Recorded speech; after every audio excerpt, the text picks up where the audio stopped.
Bueno, muchachos, buenas tardes. Entonces vamos a mirar la última parte que tenemos pendiente.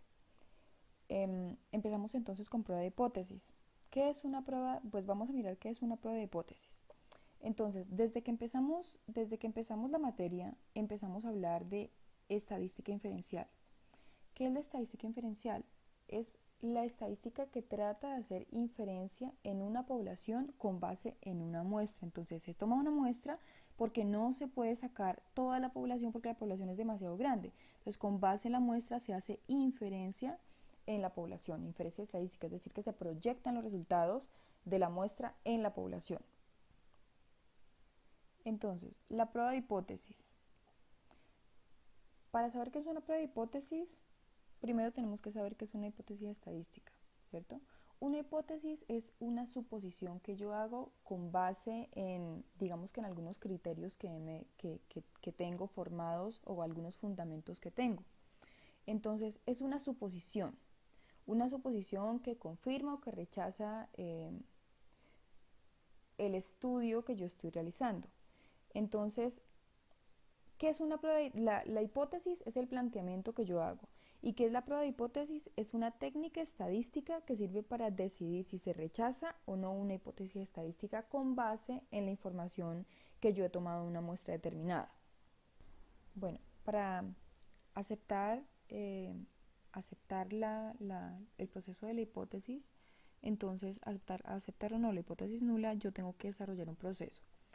Lo primero que tengo que hacer es formular mis hipótesis, formular la hipótesis nula, que es la hipótesis que generalmente, o sea, que todo el mundo pensaría que se da, y la hipótesis alternativa, que es la hipótesis del investigador.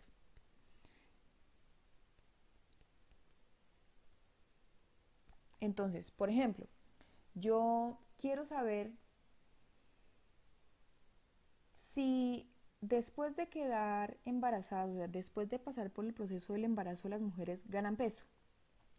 Entonces, la hipótesis nula en ese momento sería que el promedio del peso inicial va a ser igual al promedio del peso final de la embarazadita. Bueno, que ya no está embarazada al final.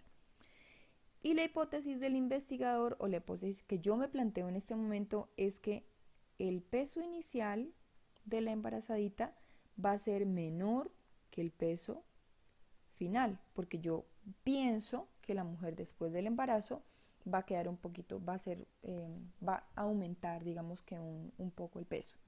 Entonces, esta podría ser una forma de plantear esas hipótesis. ¿Cuál puede ser otra forma? Eh, por ejemplo, que yo quiero saber si la misma cantidad de mujeres votaron que de hombres. Entonces, mi hipótesis nula sería que el promedio de la votación de mujeres es igual al promedio de votación de los hombres. Y la hipótesis alterna que yo me quiero plantear es si el promedio de la votación de mujeres es diferente al promedio de votación de los hombres. ¿Sí? Entonces, hay una diferencia entre la forma como yo planteo la hipótesis de acá arriba porque es en un solo sentido, ¿sí? A como yo la planteo en la parte de acá abajo. En la parte de acá abajo puede haber una diferencia, es decir, puede ser, digamos, mayor la cantidad de mujeres que votan que de hombres o puede ser menor la cantidad de mujeres que votan que de hombres. Entonces hay una diferencia ahí. Mi segundo paso sería establecer cuál es el test o la prueba estadística adecuada que yo necesito. El paso 3 es determinar si la prueba de significancia tendrá dos direcciones o una sola. Es de lo que les estaba hablando hace rato. Cuando tiene una sola dirección es el caso de las embrazaditas que planteábamos. Y dos direcciones es el caso de si votan más la cantidad de votación entre mujeres y hombres. Si es lo mismo o es diferente. El paso 4 sería especificar el nivel de significancia. El paso 5 ya calcular el valor del test y dependiendo del cálculo del valor del test. Entonces yo acepto la hipótesis nula o rechazo la hipótesis nula y acepto la del investigador. Entonces vamos a desglosar el cuadrito este que acabamos de mirar poco a poco. El paso 1 entonces formalizar la hipótesis, es decir, plantear la hipótesis, mi hipótesis nula y mi hipótesis alternativa. Entonces recordemos que la hipótesis nula es la H sub 0 y la hipótesis alternativa, que es la hipótesis del investigador, es H sub 1. Un contraste de hipótesis estadístico, que es el contraste de hipótesis estadístico, que es plantear las dos hipótesis, la hipótesis nula y la hipótesis alternativa. Entonces, pues, como acabo de decir, se plantea como una decisión entre esas dos hipótesis. Entonces, miremos un poquito qué son lo de las hipótesis. La hipótesis nula indica que no hay diferencias significativas entre las medias muestrales y afirma que la diferencia que pueda haber entre esas diferencias se debe al azar, a la suerte o a un error de muestreo. ¿Sí? Entonces, no hay diferencia significativa entre las medias muestrales. Y la hipótesis alternativa o la hipótesis del investigador dice que sí hay diferencias significativas entre esas medias y que esas diferencias significativas se deben a un método determinado. Entonces, sea por ejemplo un medicamento que yo apliqué, sea un tratamiento que yo apliqué, que es más efectivo que otro. Entonces, por ejemplo, digamos que ustedes quieren averiguar si al aplicar, ustedes desarrollaron un abono foliar y ustedes quieren saber si, por ejemplo, ese abono tiene efecto o no. Entonces, aplican el tratamiento a una cantidad determinada de plantas. Digamos que ustedes toman un cultivo, 1 hectárea, y a la mitad de la hectárea, a la mitad de las plantas, le aplican el abono foliar y a la otra mitad le aplican solamente agua. Entonces, al final ustedes van a tener unas diferencias entre el cultivo que tienen, el que solamente le aplican agua, y al otro. Entonces, ese es el tratamiento que ustedes aplicaron. Y su hipótesis alternativa, la hipótesis del investigador dirá que hay una diferencia entre, digamos, la producción antes y después de que usted aplique el abono foliar. Y la hipótesis nula dirá que no hay, es decir, que usted aplicó el tratamiento y no se generó ninguna diferencia. Entonces, esas son las hipótesis que usted tiene que usted debe plantear y lo que quiero que les quede claro. En estadística, un resultado se denomina estadísticamente significativo cuando no es probable que haya sido debido al azar. Entonces, si el resultado es debido al azar, se acepta la hipótesis nula. Si el resultado es debido a un error de muestreo, se acepta la hipótesis nula. Si el resultado es debido al tratamiento, entonces se acepta la hipótesis de investigación, que es la H1. Entonces, por ejemplo, un ejemplo aquí como bastante curioso. Dice acá, se sospecha que los estudiantes tienen mejores resultados cuando escuchan música clásica que cuando escuchan reggaetón. La hipótesis científica, la hipótesis que yo me puedo plantear es que escuchar música clásica tiene un efecto diferente sobre el coeficiente intelectual que escuchar reggaetón. ¿Cuál será el experimento? Entonces se seleccionan 50 estudiantes de ingeniería agrícola de la Universidad Subcolombiana al azar, ¿cierto? Y se dividen en dos grupos. A uno se le pondrá a escuchar música clásica mientras presenta un test de coeficiente intelectual y al otro pues se le pondrá a escuchar reggaetón. Después de realizar el test, pues obviamente se evalúa el test y se calculan las medias de las personas que escucharon reggaetón y de las personas que escucharon música clásica. Entonces, ya los resultados, ¿cierto? Suponiendo que las medias de los resultados de los tests resultaron de 110 para el grupo de la música clásica y de 101 para el reggaetón. ¿Cómo hago yo para saber si hay una diferencia o no entre esos dos resultados?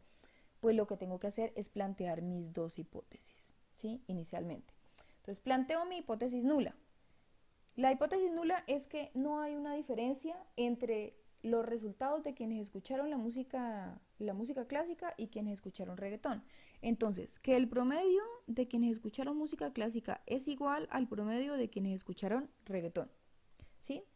Y mi hipótesis de investigación, pues es la hipótesis la más compleja, ¿cierto? Es más, la complementaria y más compleja, y es la que plantea el investigador. Y es en esta hipótesis yo planteo que hay una diferencia entre las personas que escucharon música clásica y las personas que escucharon reggaetón. No estoy diciendo en este momento que, por ejemplo, las personas que escucharon música clásica tienen mejores resultados que quienes escucharon reggaetón. O al contrario, estoy planteando aquí las dos formas, estoy abarcando las dos formas. Si yo quisiera escribirlo de forma diferente, entonces, por ejemplo, podría escribir que quienes escucharon música clásica tienen mejores resultados que quienes escucharon reggaetón. O puedo plantearla que quienes escucharon música clásica tienen peores resultados o resultados más bajos que quienes escucharon reggaetón. Entonces son diferentes formas de plantear la hipótesis y esto lo vamos a ver adelante porque esto tiene que ver con lo de una cola y dos colas que vamos a ver un poco más adelante. Entonces, ¿se acepta o no la hipótesis? Tenemos 4 posibilidades. La primera, que la hipótesis nula sea cierta y el investigador concluye que lo es. Entonces, esto es una decisión correcta. La segunda, que la hipótesis nula sea falsa y que el investigador concluye que efectivamente la hipótesis nula es falsa. Entonces, esto es correcto. La siguiente, que la hipótesis nula sea cierta, pero el investigador concluye que es falsa. Ahí tenemos un problema. Y la cuarta, que la hipótesis nula sea falsa y el investigador concluye que es cierta. Ahí tenemos otro problema porque hay una incongruencia, ¿sí? Entonces, en estos últimos dos casos tenemos un problema porque hay un error. Esquematicemos un poquito lo que acabo de decir. Decimos entonces que tenemos dos posibilidades, ¿cierto? Aceptar la hipótesis nula, ¿cierto? Y que sea verdadera. Entonces, cuando la hipótesis nula es verdadera, pues es una decisión correcta. Pero cuando yo acepto la hipótesis nula y resulta que es falsa, estoy incurriendo en un error que es el error tipo 2, que es el error beta. Y ese error se comete cuando yo acepto la hipótesis nula, cuando debí rechazarla. La otra posibilidad, que yo rechace la hipótesis nula. Entonces, si yo rechazo la hipótesis nula y efectivamente la hipótesis nula es falsa, entonces estoy tomando una decisión correcta. Pero si yo rechazo la hipótesis nula y resulta que la hipótesis nula es verdadera, estoy incurriendo en el error tipo 1, que es el error alfa. Y este es el error más grave. Este error es, como quien dice, un falso positivo. Incurre uno en el error alfa cuando rechaza la hipótesis nula y esta debe aceptarse. Entonces, aclarando un poquito. Digamos que usted es un juez y debe dar sentencia sobre una persona que está acusada de homicidio. Supuestamente esta persona mató a alguien, ¿sí? Lo están acusando de homicidio. Y usted es un juez y tiene que dar sentencia sobre esta persona. Entonces hay dos posibilidades, que esa persona sea inocente o que esa persona sea culpable. Usted como juez debe decidirlo pues después del juicio. Entonces hay dos posibilidades, ¿cierto? Que la persona sea realmente inocente. Y usted como juez dijo que ella no era culpable. Entonces, muy bien. Usted sacó a una persona, evitó que una persona inocente fuera a la cárcel. La otra posibilidad, que la persona sea culpable y que usted diga que la persona es culpable. Entonces, muy bien. Usted metió a la cárcel a alguien que mató a otro y se gana la cárcel.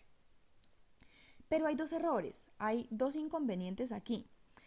¿Qué pasa si la persona, por ejemplo, es inocente y usted dijo que ella era culpable? Si la persona es inocente y usted dijo que era culpable, usted mandó a este pobre hombre 60 años detrás de unas rejas. Probablemente se muera detrás de las rejas. Hay otra posibilidad, ¿cierto? Que ese señor sea culpable y que usted diga que no es culpable, que usted diga que es inocente. Entonces, usted sacó de la cárcel a una persona que había matado a otro y usted lo mandó para la calle. ¿Sí?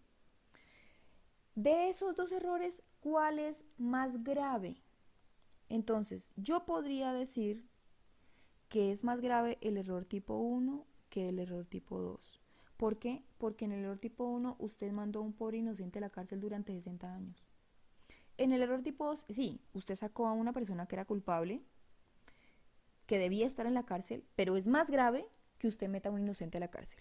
¿Sí? Entonces, esto sirve para ejemplificar que el error que más se debe tener en cuenta es el error tipo 1, el alfa, que es la significancia. Significancia estadística. Entonces, se deben tener en cuenta los dos, pero digamos que si yo tengo que priorizar, priorizo por el error tipo 1. Entonces, obviamente me interesa minimizar pues ambos errores, aunque en estadística sea prioridad el error tipo 1, es decir, que se intente evitar los falsos positivos, ya que es mejor dejar libre a un culpable que condenar a un inocente. Entonces, usted imagina, usted haber metido 60 años a un pobre hombre. La única manera de disminuir ambos es aumentar el tamaño de la muestra. Entonces, que n sea más grande. Es la única forma de que se disminuyan los dos errores. Reducir ambos errores a cero es imposible y además al disminuir uno se ha aumentado el otro. La única forma, como les acabo de decir, de disminuir los dos al tiempo es que la muestra sea más y más y más grande y que tienda más a la población. Pero pues obviamente eso no se puede hacer. Entonces uno trata de que la muestra no sea tan pequeñita. Entonces, concluyendo, cuando yo no rechazo la hipótesis nula, es decir, acepto la hipótesis nula y la hipótesis nula es cierta, estoy en lo correcto. Cuando yo no rechazo la hipótesis nula y resulta, es decir, acepto la h sub 0 y resulta que la h sub 0 es falsa, estoy en el error tipo 2, ¿sí? Que es el error beta, que es grave pero no es tan grave como el error tipo alfa. Ahora,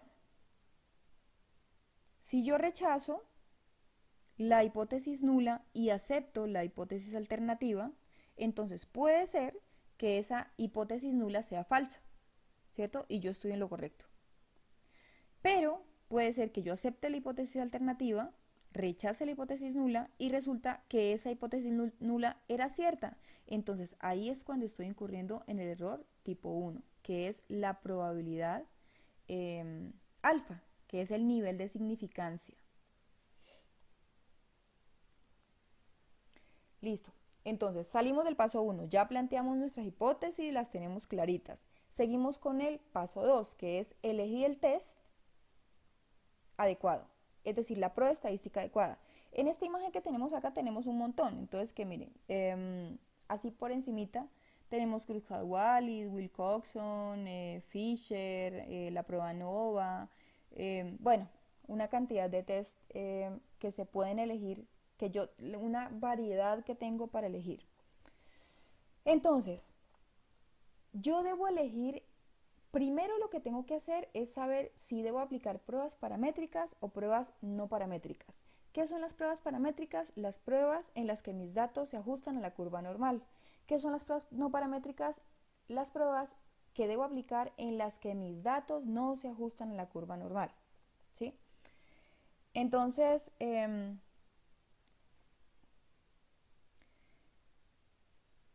para contrastar la veracidad o la falsedad de las hipótesis enunciadas que enunciamos en la primera parte, aplicamos esas pruebas estadísticas. ¿Cuál elegir? Entonces, ¿cómo sé si debo aplicar una prueba paramétrica o debo aplicar una prueba no paramétrica? Entonces, para eso hay, digamos que unas reglas. Las pruebas paramétricas son más potentes y requieren que se cumplan unos supuestos paramétricos. Ahorita miramos los supuestos paramétricos. Y las no paramétricas son menos potentes, son más flexibles porque no requieren que se cumplan esos supuestos paramétricos. Entonces, dice esta diapositiva anterior, dice que las pruebas paramétricas son más potentes, pero entonces más potentes y que se debe aplicar unos supuestos estadísticos. Pero entonces, ¿qué es esa potencia? Es la probabilidad de que la hipótesis nula sea rechazada cuando la hipótesis alternativa es verdadera. Es decir, la probabilidad de no cometer un error tipo 2. Entonces, esa es la potencia. Las pruebas paramétricas tienen menos posibilidades de cometer el error tipo 2 que las pruebas no paramétricas. Entonces, por eso, en lo posible debemos primar por las pruebas paramétricas, pero para eso los datos deben ajustarse a la curva, deben ajustarse a la normalidad. Entonces, miremos acá. Si yo tengo una potencia de 1, quiere decir que si hay un efecto será detectado. Si tengo una potencia de 0,8, quiere decir que si hay un efecto será detectado el 80% de las veces. Si tengo una potencia de 0,5, quiere decir que si hay un efecto será detectado el 50% de las veces. Y si hay una potencia de 0,2, quiere decir que si hay un efecto será detectado el 20% de las veces, bueno, y así sucesivamente. La potencia de un test estadístico aumenta cuando lo hace el tamaño de la muestra. Siempre en la medida de la medida de lo posible, nuestra muestra debe ser lo suficientemente significativa para que nos permita disminuir los errores, el error alfa y el error beta. Entonces, de esta forma, para conseguir la misma potencia que tiene una prueba paramétrica, con una no paramétrica necesitamos aumentar el tamaño de la muestra. Como las pruebas no paramétricas son menos potentes, entonces para hacerlas más potentes tenemos que aumentar el tamaño de la muestra. Así, por ejemplo, la prueba Udemann-Whitney tiene una potencia relativa del 95% con respecto a digamos que a su par paramétrica, que es la t-student. Entonces, ¿qué quiere decir eso? Que con una muestra de 100 sujetos se consigue la misma potencia con la Uman de Whitney que con 95 sujetos en la t-student. Es decir, en la prueba paramétrica, que es la t-student, necesitamos menos gente, menos sujetos, que en la que no es paramétrica, ¿sí? Ahora, los supuestos paramétricos. Los supuestos que se deben cumplir para poder aplicar las pruebas paramétricas. Entonces, ¿cuáles son esos supuestos? El primero, la normalidad. El segundo, que la variable dependiente debe ser medida en una escala de intervalo razón. ¿Por qué? Pues porque yo necesito aplicar las pruebas estadísticas que hemos mirado durante todo el semestre. Debo aplicar mediana, media, varianza, desviación, y para eso necesito un intervalo de escala o razón. Entonces, por eso se requiere que la variable dependiente sea medida en escala de intervalo razón. Y la homocedasticidad o igualdad de varianza, pues que es lo mismo. Y lo otro, que la muestra sea igual o superior a 30 sujetos. Y eso que 30 es poquito, debería ser mucho más grande. Entonces empecemos con una por una. El primer criterio, el criterio de normalidad. Ese criterio de normalidad me dice que una población de cualquier fenómeno que yo esté evaluando, al estar constituida por un número grande de casos, tiende a tener una distribución normal. ¿Qué es una distribución normal? Entonces, digamos que una distribución normal es una distribución frecuente, es un modelo matemático que se presenta normalmente en casi todos los casos. Y es esta distribución que tenemos aquí. Esta es la curva normal. Entonces, ¿qué es lo que me dice esa distribución? Que en esta parte, en el centro de la curva, se agrupan la mayor cantidad de sujetos. Que a medida que yo me voy alejando, la cantidad de sujetos se va disminuyendo. Y que cuando yo estoy muy, muy lejos, la cantidad es mucho más baja o es rara. Esa es la curva normal. Entonces, a esta curva normal tienden a ajustarse los datos de la mayoría de los fenómenos que yo evalúo. Como las pruebas paramétricas estiman los parámetros de una población a partir de muestras estadísticas, entonces se parte del supuesto de que estas muestras también tienen una distribución normal a partir de la cual se hace la estimación adecuada. Entonces, por eso yo tengo que asegurarme primero que mis datos se ajustan a la curva normal para poder utilizar las pruebas paramétricas. Entonces, bueno, sin embargo, pues algunos autores han señalado que en el caso de los estudios de ciencias sociales no necesariamente se ajustan a las pruebas, a la curva, bueno, a este comportamiento de la curva normal. Entonces, ¿qué es lo primero que yo tengo que hacer? Tengo que asegurarme de que se cumplan estos supuestos. Entonces, debido a esto, es preciso comprobar si la distribución de nuestro estudio sigue esta estructura teórica. Y una de las pruebas que me sirve para garantizar eso, para verificar eso, es la de Kolmogorov. Entonces, eso es digamos que lo primero que yo tengo que hacer es aplicar Kolmogorov para asegurarme de que mis datos se ajusten a la curva normal. El segundo criterio, entonces, que la variable dependiente debe ser medida en una escala de intervalo razón. Como ya les dije hace rato, entonces, los métodos estadísticos paramétricos requieren del empleo de datos medidos en una escala de intervalo razón. Si yo necesito hallar media, mediana, varianza, desviación estándar, toda esta cantidad de datos requieren esa escala de medidas. Yo no puedo hallar toda esta cantidad de, digamos que se puede hallar algunas, pero no todas, no todos estos datos con un intervalo, con una escala nominal, o una escala ordinal. Debo convertirlos primero, sí, pero no los puedo, así nomás no los puedo hallar. Entonces, por eso se requiere el intervalo se requiere que estén en una escala de razón, de intervalo de razón. Entonces, en estos niveles de medición tienen sentido las operaciones aritméticas de las que ya hablamos. Entonces, para las de abajo, para la escala ordinal y nominal, pues entonces aplicamos pruebas no paramétricas. El tercer criterio, la homocedasticidad. Entonces, la homocedasticidad o la igualdad de varianzas significa que todos los grupos a analizar poseen la misma varianza o similar. Entonces, miremos acá, miremos el gráfico. En este gráfico tenemos que hay unas cajas, estas cajas se llaman cajas de bigotes, y nos muestran aquí en el centro, esta linecita que se mira aquí en el centro es la media. Entonces, cuando yo puedo proyectar la media de uno de los grupos, de uno de los datos al otro, y puedo devolver la media de este al siguiente, aquí yo concluyo que mi grupo A y mi grupo B son iguales. Cuando la media de uno de mis grupos cae por fuera de donde está la mayor cantidad de los datos, de donde se agrupan los datos, que es esta, y la media del B cae también por fuera de la anterior, del grupo A, entonces yo concluyo que son diferentes. ¿Sí? Pero entonces, ¿qué pasa, por ejemplo, en este caso? En este caso, miren, esta es la media del A, esta es la media del B. ¿Qué pasa aquí? La media del A no se puede proyectar en el B, no tiene correspondiente en el B. Pero la media, es decir, que si no tiene correspondiente, yo podría decir que son diferentes, ¿cierto? Pero la media del B sí cae dentro de la caja o dentro de los datos del A. Entonces ahí podría decir que son iguales.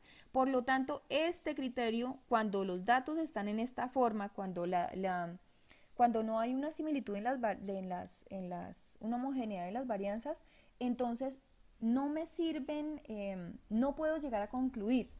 Entonces, este criterio no está aplicando. Miremos la otra caja. Entonces, aquí tenemos las medias. En este caso, la media cae por fuera, por lo tanto, puedo concluir que es diferente. Pero si me devuelvo, cae por dentro, entonces podría concluir que es igual. Como no puedo hacer una real conclusión, entonces no me sirve. Quiere decir que ese criterio no está aplicando y quiere decir que no hay homocedasticidad, es decir, que no hay igualdad de varianzas, es decir, que la variabilidad es demasiado diferente y no puedo aplicar pruebas paramétricas. ¿Por qué? Pues porque en este caso, en esta caja, por ejemplo,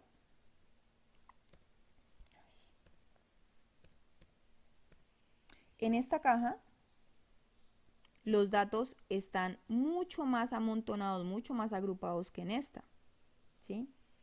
Lo mismo en esta, aquí los datos están mucho más aglomerados que en esta de acá, entonces por eso no puedo hacer la conclusión, porque no hay una homogeneidad en las varianzas.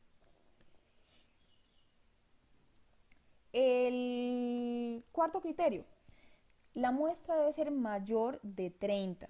Entonces, dado que las pruebas paramétricas realizan estimación de parámetros de la población a partir de muestras estadísticas, yo saco una muestra, ¿sí? Y a partir de esta muestra hago una proyección a la población, pues necesariamente esta muestra debe ser lo más representativo de la población posible. Entonces, si la muestra no es representativa de la población, yo no puedo hacer la proyección. Por eso es que la muestra debe ser mayor de 30. Y como les digo, 30, a mí, o sea, según lo que yo, todo lo que yo he hecho de, pues, de estadística, 30 me parece que es muy poco. Para eso, pues hay unos cálculos, ¿no? Para saber según la población cuánto debe ser la muestra. Bueno, este cuadrito que está aquí resume todo lo que hemos hablado. Los diferentes criterios para aceptar la normalidad y para saber si yo aplico una prueba paramétrica o no. Entonces la normalidad, ahí está, si quieren párenlo y vuelven y leen. La normalidad, que la variable dependiente debe ser medida en una escala de razón de intervalo, la homocedasticidad o igualdad de las varianzas y la muestra debe ser igual a 30. Ahora, entonces ya sabiendo eso, yo ya puedo concluir entonces que voy a utilizar una prueba paramétrica o una prueba no paramétrica. Y además de eso yo debo saber si tengo una muestra, si tengo dos muestras o si tengo más de dos muestras para poder hacer la clasificación. Entonces, en este cuadro está representado, están, digamos que esquematizados todas las diferentes pruebas que yo puedo aplicar dependiendo de lo que acabamos de mirar. Entonces, por este lado tenemos si son paramétricas o si son no paramétricas. Y por acá por este lado tenemos si son de una muestra, si son de dos muestras o si son de más de dos muestras. Y si son de dos muestras, si son muestras independientes o son muestras relacionadas. ¿Qué quiere decir que sean muestras independientes? Por ejemplo, cuando yo saco, cuando yo quiero saber si hay diferencia significativa entre el peso de los recién nacidos hombres y mujeres. No hay ninguna relación entre hombres y mujeres, ¿sí? Entonces, esos son muestras independientes. Estoy analizando el peso entre dos grupos independientes. Y muestras relacionadas, que son muestras relacionadas, por ejemplo, cuando yo estoy evaluando el efecto de un tratamiento en unas plantas determinadas. Entonces, son datos que yo saco a partir de unas plantas que tienen, o sea, los datos tienen relación porque son de la misma planta. Son datos antes y después de la aplicación del tratamiento, pero pues hacen parte de la misma planta, porque yo a la plantica le aplico un fertilizante determinado, entonces aplico el fertilizante, tomo los datos antes y después de, digamos, datos de la producción, antes y después, y tengo que evaluar. Ahí están relacionadas porque estamos hablando del mismo individuo, del mismo sujeto. Y lo otro, pues acá más de dos muestras, también independientes y dependientes. Ah, y algo que me faltaba acá, en las pruebas no paramétricas, sabemos que las pruebas no paramétricas son nominales, ¿cierto? Y son ordinales, de orden. Entonces también hay una clasificación allí. Entonces, miremos. Si empezamos con una muestra, cuando yo tengo una muestra, aplico el T de student cuando estoy hablando, cuando son muestras paramétricas. Y cuando son muestras no paramétricas, entonces, si la escala es, si estoy hablando de una variable que es nominal, aplico el chi cuadrado. Y si es ordinal, aplico Kolmogorov. En el caso de dos muestras, si son independientes, aplico tstudent para muestras independientes. Si son relacionadas, aplico tstudent para muestras relacionadas. Si son muestras, si son pruebas, si debo aplicar pruebas no paramétricas para dos muestras, en el caso de que sean independientes, ¿cierto? Esta parte de acá. En el caso de que sean independientes, si es nominal, la variable que estoy tratando, entonces aplico Fisher. Si es ordinal, aplico Uman de Whitney. Si son dos muestras, si estamos hablando de dos muestras relacionadas, no independientes ahora, sino relacionadas, si son a escala nominal, aplico McNamara. Y si son a escala ordinal, aplico Wilcoxon. Finalmente, entonces, si son más de dos muestras, Si son más de 2 muestras y estamos hablando de pruebas paramétricas, entonces para independientes aplico ANOVA. Puede ser ANOVA de un factor o ANOVA de varios factores. Y si son muestras relacionadas, aplico ANOVA de una vía en intragrupos, que establece las relaciones. Si son no paramétricas, entonces, si son no paramétricas y estamos hablando de no paramétricas independientes, que no tienen relación la una con la otra, a escala nominal aplico chi cuadrado. Y si es escala ordinal, aplico Kruskal-Wallis. Y si son relacionadas, entonces, de datos y mis datos son no paramétricos, y tengo los datos en escala nominal, aplico Cochran, y si los tengo en escala ordinal, aplico Friedman. Listo, ahí están todas las opciones, está todo el ramillete de opciones que ustedes tienen para poder aplicar los análisis estadísticos. El paso 3. Entonces, el paso 3 es determinar si la prueba de significancia tiene dos direcciones o una sola dirección. Entonces, ¿de qué hablamos cuando hablamos, de qué estoy hablando cuando les digo que dos direcciones o una sola dirección? Hace rato yo les planteé unas hipótesis. Una era la de las señoras embarazadas, entonces que yo decía que el promedio de las mujeres, del peso de las mujeres embarazadas es menor que el promedio del peso de las mujeres que ya no están embarazadas, es decir, que ya tuvieron el bebé. Esto es una cola. Y hablamos también que el promedio de las mujeres que decidieron votar, era diferente del promedio de los hombres que decidieron votar. Entonces, esta diferencia me está incluyendo este lado y este lado, porque yo no sé si son más mujeres las que decidieron votar que los hombres o si son menos mujeres las que decidieron votar que los hombres, entonces incluye los dos lados. Entonces, si la hipótesis alternativa se formula simplemente como la hipótesis nula, no es cierta, entonces el contraste es bilateral o de dos colas. Entonces tenemos acá, incluye esta parte de acá, incluye esta parte de acá, el de dos colas. Y se plantea como el promedio de, digamos que el tratamiento A es diferente al promedio del tratamiento B, porque incluye los dos. Por el contrario, cuando se indica el sentido de la diferencia, el contraste es unilateral o de una sola cola. Entonces, puedo tener que vaya hacia este lado y se indicaría como el promedio del tratamiento A es mayor que el promedio del tratamiento B, o lo puedo tener de esta forma, ¿sí?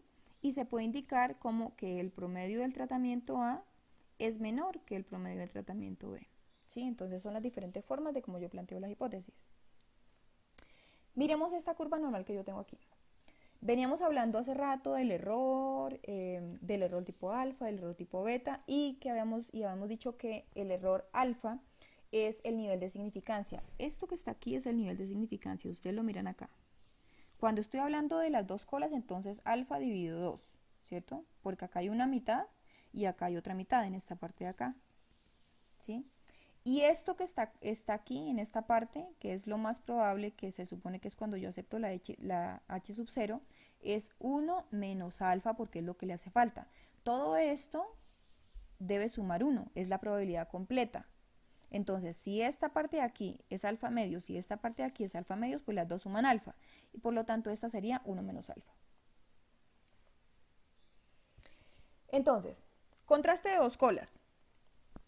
Una prueba es de dos colas cuando no se establece una dirección específica de la hipótesis de investigación. Por ejemplo, H sub 0, el ingreso medio de las mujeres es igual al ingreso medio de los hombres. Y H1, el ingreso medio de las mujeres no es igual al ingreso medio de los hombres. Entonces, promedio del ingreso medio de las mujeres es igual al promedio del ingreso medio de los hombres. Y la H sub 1, esta sería la H sub 0, y la H sub 1 sería que el promedio del ingreso medio de las mujeres no es igual al promedio del ingreso medio de los hombres, ¿sí? Esto es un contraste de dos colas y estoy abarcando esta parte y esta parte, ¿sí? En este caso me dice que el nivel de significancia es 0,05, ahorita 0,005, ahorita miramos. Y aquí están los estadísticos de prueba. Entonces, dependiendo del estadístico que yo vaya a hacer, pues elijo la prueba. Y el contraste de una cola. Entonces, una prueba es de una cola cuando la hipótesis de investigación establece una sola dirección, como por ejemplo, el ingreso medio de las mujeres es igual al ingreso medio de los hombres. Entonces, la hipótesis cero es la misma que planteamos hace un rato. En la hipótesis, el promedio de la hipótesis, el promedio de el ingreso medio de las mujeres es igual al promedio del ingreso medio de los hombres. Esta sería la hipótesis sub cero, la hipótesis nula. Y la hipótesis alternativa. Entonces dice, el ingreso medio de las mujeres es mayor que el ingreso de los hombres. Entonces, el promedio del ingreso medio de las mujeres es mayor que el promedio del ingreso medio de los hombres. Entonces, hipótesis, entonces estamos hablando de una cola. Si estamos hablando de una cola ya, el nivel de significancia estaría todo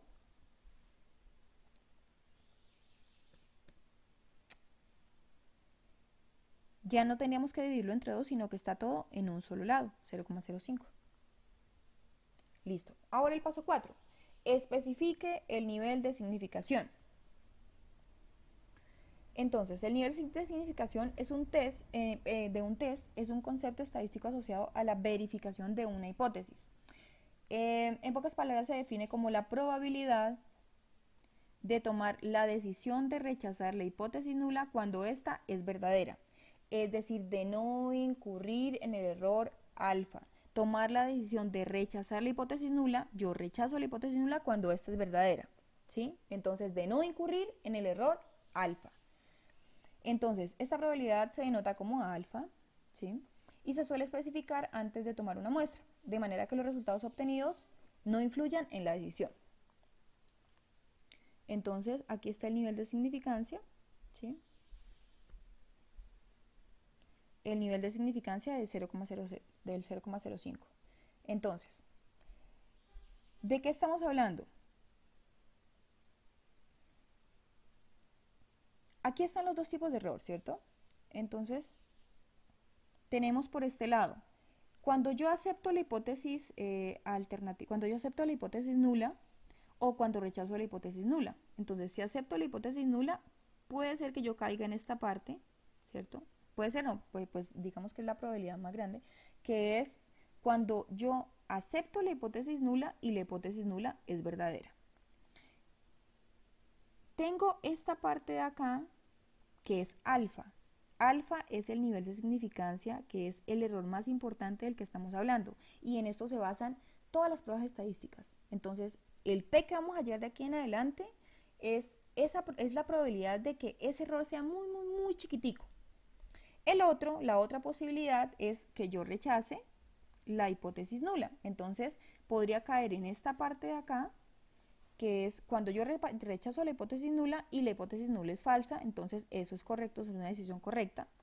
Y podría caer también en este error de aquí, que es cuando yo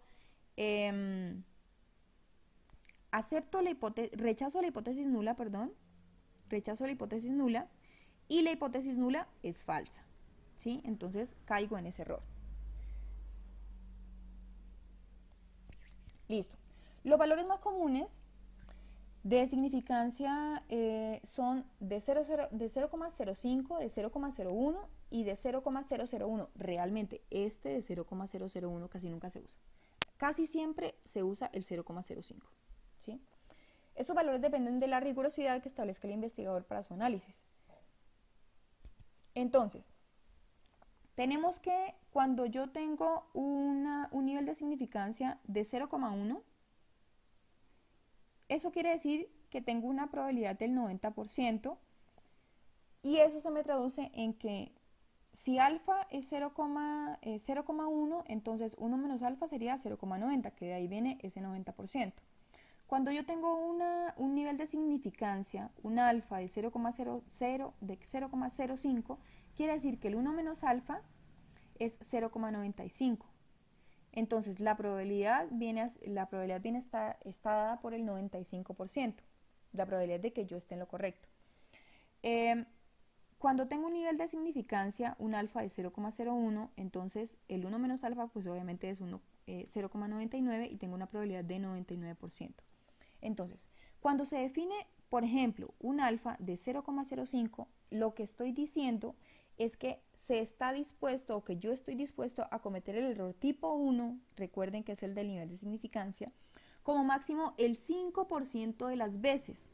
O sea, que cada 100 veces que a partir de los datos se concluya a favor de la hipótesis alterna, se tolera equivocarse como máximo en 5 de esas 100 veces. ¿Sí? Esto es muy importante. Así que ténganlo en cuenta. Repetimos. Dice que cuando yo, por ejemplo, escojo un nivel de significancia del 0,05, lo que estoy diciendo es que estoy dispuesta a cometer el error tipo 1 como máximo el 5% de las veces. Es decir, que de cada 100 veces, 100 veces que a partir de los datos yo concluyo a favor de la hipótesis alterna, es decir, que yo digo que la hipótesis 1 es la correcta, se tolera equivocarse como máximo en 5 de esas 100 veces. ¿Sí? Esa es la confiabilidad del estudio. Entonces,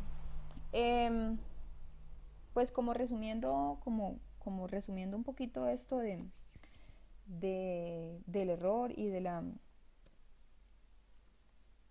nivel de significancia, estamos hablando entonces de este error, del error alfa, y ese error alfa es este que está acá, ¿sí? Cuando estoy hablando de dos colas, entonces hablo de las dos. Cuando estoy hablando de una sola cola, entonces solamente tomo, digamos que si es una sola cola, tomo solamente esta parte, y acá sería el alfa completo, ¿sí? Entonces, ese alfa es la probabilidad de incurrir, de que ese error, de que yo disminuya al máximo ese error alfa. Recuerden que es por ese error alfa mandamos a la cárcel a un señor que era inocente. El paso 5, calcular el valor del test. Entonces, yo ya dije qué tipo de análisis iba a hacer, ya escogí el nivel de significancia, entonces yo dije que el nivel de significancia era de 0,05, ya yo sé que mis datos son paramétricos, ya planteé mis hipótesis, ahora lo único que me queda es calcular el valor del test. Entonces, si yo elegí un test determinado de toda esa cantidad, de esa cantidad que yo les di hace un momento, y según ese test tiene algo que es el nivel de significancia, que es la P. Entonces, si la P a mí me da menor que 0,05, rechazo la hipótesis nula. Si a mí la P me da mayor que 0,05, yo acepto o me toca aceptar la hipótesis nula. ¿Sí? Entonces, cuando me da por debajo de 0,05, yo rechazo la hipótesis nula y por lo tanto acepto la H1, ¿sí? ¿Qué es lo que estoy buscando? Se supone que yo estoy haciendo el estudio porque estoy buscando si es posible aceptar la H1, es decir, que si el tratamiento que yo estoy aplicando tiene algún efecto. Entonces, cuando yo concluyo esto, no parece que el azar puede explicarlo todo, es decir, que no estoy explicando el cambio, la modificación, la variabilidad por el azar, sino que yo estoy diciendo que es efecto de un tratamiento que yo apliqué.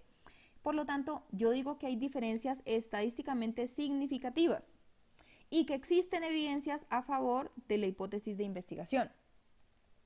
Cuando, por el contrario, a mí me da, el resultado que me da es el resultado que yo hallé, me da mayor a 0,05, pues me toca aceptar la hipótesis nula y me toca negar mi hipótesis, que es la hipótesis del investigador. Por lo tanto, me toca concluir que no hay una diferencia significativa entre lo que yo estoy haciendo. No se puede descartar que el azar, o sea, aquí lo que estoy concluyendo es que esto es producto del azar, que no hay diferencias estadísticamente significativas y que no existen evidencias a favor de la hipótesis de investigación. La decisión se toma a menudo utilizando el valor de P o el P-valor, como ya les decía. Entonces, si el valor de P es inferior al nivel de significancia, entonces la hipótesis nula es rechazada. Cuanto mayor sea la P, es decir, el P sea mayor de 0,05, más fuerte y más segura será la evidencia a favor de la hipótesis nula, a favor de la igualdad.